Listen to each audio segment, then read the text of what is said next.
السلام علیکم مینوالو څنګه یې؟ زه ډاکټر عرفان ډېره موده پس تاسو سره د ویډیو د لارې نه مخاطب یم.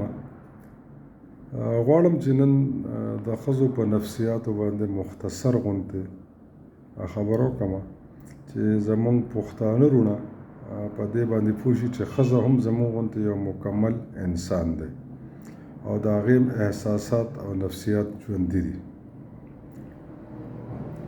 زموږ معاشره کې عموماً چې سړی بهر هم څه شر شدت وکړي نو چې کور ته لاړ شي ښځو ته بد رد وایي او غوسه پرې کوي او ښځو ته الزام ورکوي.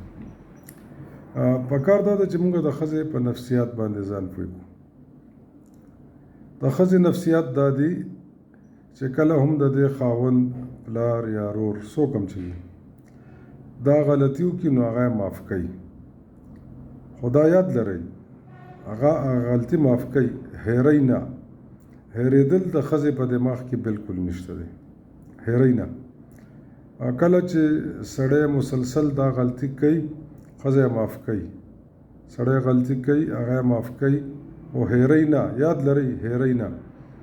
نو چې ډېره موده دا کار تسلسل سره رواني نو یو وخت دا راشي چې ښځه دا فیصله وکړي چې دا سړی زما د معاف کولو د عادت او جذبه چې هغه دا ګڼي چې زه کمزور یم، بزدل یم، نو هغه بیا فیصله وکړي او خپل کور هم وران کړي او د خاوند کور هم وران کړي او بیا موږ وایو یاره دا ښځه ټیک نه وه او خاوند نه لاړله او طلاق یې ترې واخیستو او خوله یې ترې غوښتله.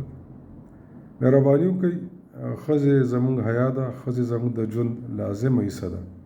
که هغه د لور په شکل کې ده، که هغه د میرمن په شکل کې ده، که هغه د مور په شکل کې ده، که د خور په شکل کې ده.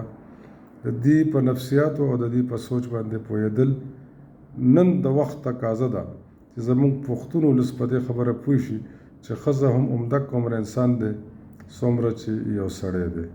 جزاک الله. هیله مند یم چې زما وروڼه به دا زما خبرې په غور واوري او خویندې به یې هم واوري او نورو خلکو سره به شیر کړي. ډېره مننه.